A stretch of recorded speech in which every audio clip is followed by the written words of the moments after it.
Gloire à Dieu.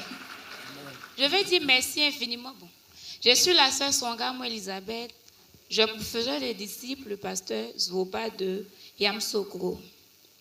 Je veux infiniment être reconnaissant à notre Seigneur Jésus qui m'a dégagé de 2 pièges. D'abord, je suis monitrice aux agneaux à Yamsokro. Et présentement, les enfants sont partis aux vacances en Christ. Et ce n'était pas prévu que je sois là.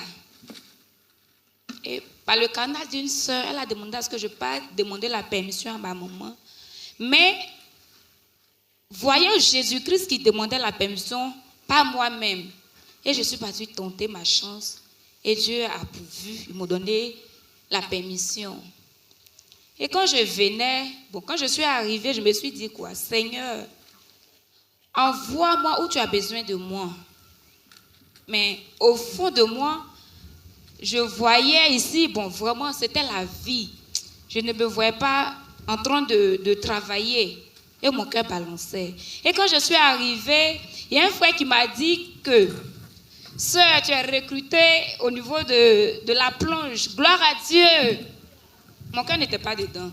Et une autre sœur est venue, encore elle a dit la même chose. Une 3e personne, mais mon cœur balançait. Et je dis à Dieu, Seigneur, où tu veux que je travaille, emmène-moi là-bas. Parce que je ne voulais pas aller là-bas. Mon cœur était ici. Donc, comme je refusais, mon faiseur de disciples a demandé à ce que je vienne m'asseoir ici. Il fallait que je cherche Dieu. J'ai pris 1 jour pour réfléchir. Et le lendemain matin, j'avais cherché Dieu le matin. Ma question c'était, Seigneur, où veux-tu que je te serve? Et pendant que je priais, le Seigneur m'a dit, là où tu vas aller t'asseoir, l'enseignement c'est moi qui donne. Va me servir. Et j'avais demandé à Dieu de libérer mon cœur. Pour que vraiment, là où je serai pour le servir, mon cœur soit libre. Et quand je suis partie, j'ai dit au frère, je suis venue m'inscrire parce que j'ai réfléchi 1 jour et je vois que c'est là que je dois servir le Seigneur. Je veux bénir Dieu, pourquoi? Lorsque j'ai commencé là-bas, ils sont venus me dire que on ne devrait pas venir parce qu'ils avaient donné les ordres. Si on doit être à la plonge, on ne doit pas venir aux enseignements ici. Mais j'avais enlevé mon cœur là-dedans. Et on vient nous dire qu'on peut se relayer pour assister aux rencontres. Vraiment, j'étais remplie de joie parce que je suis à mon poste. J'allais échouer. Je suis venue à quoi pour être bénie, c'est vrai. Mais j'allais échouer parce que je n'allais pas être à mon poste à cause des pièges de Satan. Donc, je vais être infiniment reconnaissant à notre Seigneur Jésus-Christ pour cela. Et encore, je vais dire merci à Dieu de ce qu'il m'a arraché de justesse au monde. Il faut dire, quand j'ai cru, j'avais arrêté avec les histoires des copains et autres. Mais j'avais un souci. C'était le sexe opposé. C'est-à-dire, j'aimais l'amitié du sexe opposé. Et quand je suis arrivée en classe de première, j'avais un voisin. Mais je dois bien faire aussi, avec le voisin, il y avait les problèmes d'immoralité sexuelle. Immoralité sexuelle. Donc, je suis allée voir mon dirigeant, il m'a dit, non, tu changes de voisin. Tu prends une voisine. Quand je me suis retournée, je m'asseyais là. Pas parce qu'on s'est dragué, non. Mais dans la pensée, vraiment, ça n'allait pas. Mais j'avais désobéi. Et je suis restée auprès de ce dernier. Nous avons fini la classe de première. Et lui s'attachait à moi en tant qu'une sœur. Et en classe de terminale, lorsque nous avons fini, je dirais, l'année, on tendait vers la fin de l'année, il est venu près de moi, il m'a dit que j'ai un problème. Et j'ai demandé à ce dernier, quel est ce problème en question? Il m'a dit que dans la classe... Il faut aller tout droit au but parce qu'on doit rattraper le temps. Go straight to the point. Ok. Il m'avait dit comme ça que j'aimais une fille à l'école, mais je ne savais pas comment l'avouer. Mais pour moi, comme on s'amusait, j'ai ri. Oh, c'était moi. Quand j'ai insisté, il me l'a avoué. J'ai dit à mon disciple, elle m'a dit, c'est pas toi. Tu arrêtes les causeries. Je me suis dit quoi? Puisqu'il est attaché à moi, si j'arrête, il sera brisé. Et j'acceptais, je continuais, on causait comme si de rien n'était. Et pour finir, j'avais commencé aussi à aimer ce dernier. Continuant dans ça, on a eu le bac. Et lui, ils l'ont affecté. Bon, il a été orienté à Boaké. Moi, je suis restée à Yamoussoukro. C'est là que les problèmes vont commencer. Nous avons commencé à échanger. C'est-à-dire, les jours même de l'enseignement, les vendredis, on causait. Une fois, nous avons causé de 21h à 5h du matin, un jour de veillée. Je voyais que j'allais, au fur et à mesure, je m'enfonçais dans le péché, mais je n'arrivais pas à comprendre.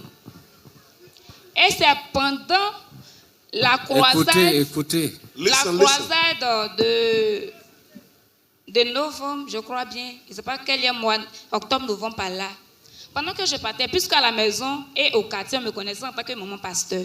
Donc si je dois sortir, c'est pour aller à l'église. Et qu'est-ce que je faisais? J'aimais l'église parce que c'était mon idole. Pas Dieu lui-même, mais c'est l'église. J'aimais aller à l'église. Et pendant que je partais, c'est lui qui m'accompagnait.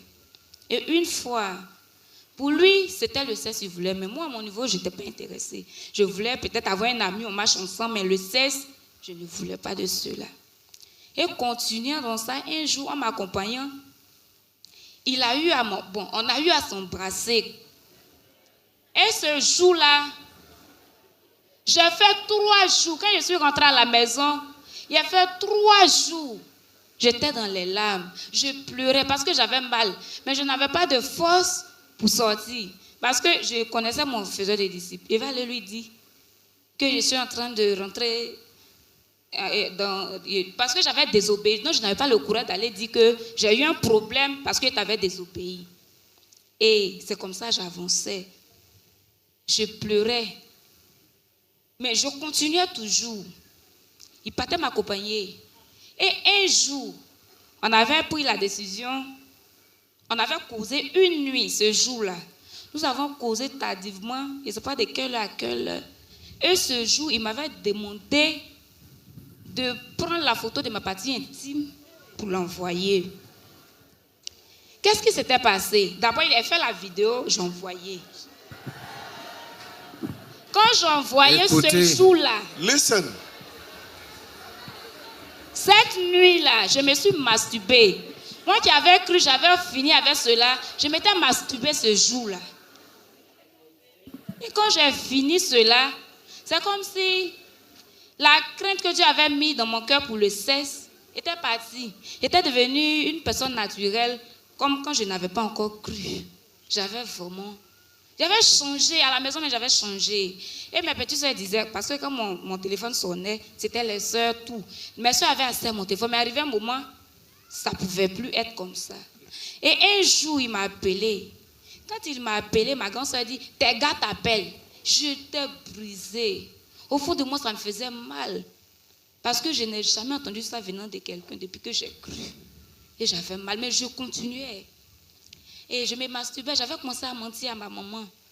Moi qui ne mentais plus, j'avais commencé à mentir. Et j'avançais comme ça. Et un jour, j'étais fatiguée. Donc j'avais décidé, parce que c'est lui-même, nous deux nous étions troublés. Et avant cela, on avait pris l'engagement d'aller commettre la fornication. Moi, je ne voulais pas, mais comme il insistait, j'avais dit d'accord, j'ai compris.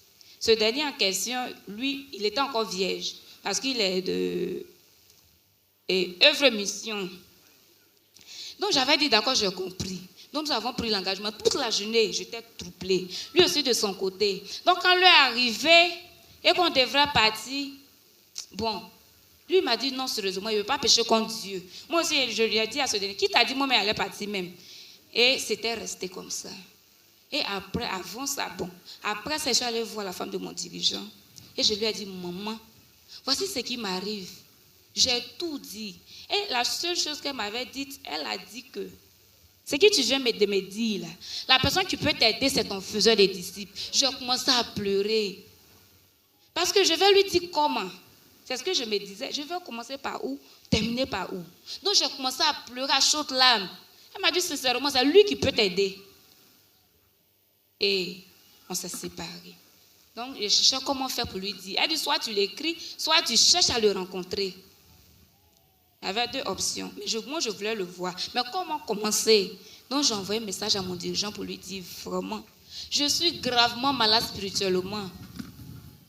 Et lui aussi, de son côté, vraiment, il a commencé à me mettre la pression. Viens, viens pour qu'on puisse se rencontrer. Donc il me donnait, c'est lui-même qui mettait la pression pour qu'on se rencontre. Mais une chose était bizarre, que c'est le jeune en question qui mettait pression sur moi. Il me disait qu'il ne voulait pas. C'est comme s'il était troublé de son côté. Donc c'est lui qui me repoussait maintenant. Mais moi, je n'avais plus peur. J'étais devenue naturelle. Comme quand je n'avais pas cru. Et je suis allée voir mon dirigeant. Par obéissance, je suis allée voir mon dirigeant. Et j'ai tout dit. Venant du jeune, je suis allée voir mon dirigeant. J'ai tout dit. Il était tellement dépassé. Et il m'a demandé, est-ce que tu veux rester avec lui? Puisque c'est maintenant que vous avez eu le bac. Et il fait 5 ans après le master. Et puis vous mariez. Il me dit, mais pasteur, c'est pas un frère. C'est pas un frère. Pourquoi il peut attendre ou bien? Il ne sait pas, c'est pas un frère. Et il m'a exhorté, je suis rentrée. Il m'avait dit une chose. Il m'avait dit que tu ne devrais plus causer avec lui. Mais au fond, bon, ça ne m'a rien dit. Il ne m'était pas repenti ou autre. Mais quand je suis rentrée à la maison, je ne sais pas, le fait d'être transparente envers ce dernier, envers mon faiseur des disciples, ça fait que quand je suis arrivée, c'est comme si, bon, il était devenu, il m'appelait pas, bon, il m'appelait, je ne décrochais pas pendant, on dirait 2 à 3 jours.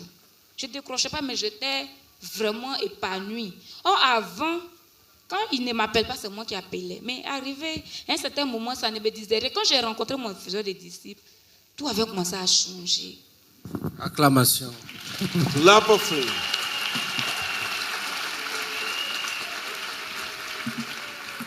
J'avais tout avoué.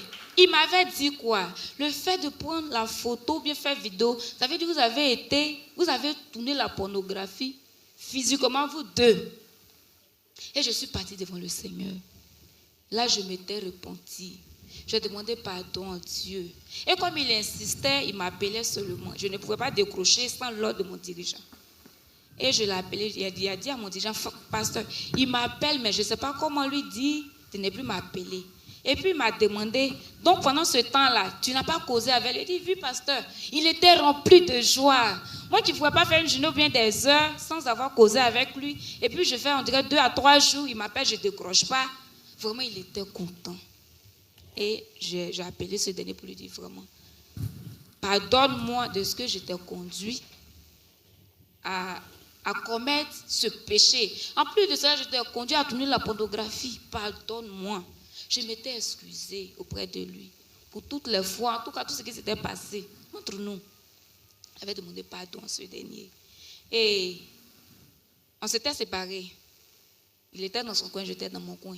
Mais une chose était bizarre, et qu'au fond de moi, c'est comme si je ne l'aimais pas, mais quelque chose arrivait, moi, quelque chose m'entraînait à l'appeler. C'est comme s'il n'avait plus peur, il n'avait plus la crainte de pécher au niveau sexuel.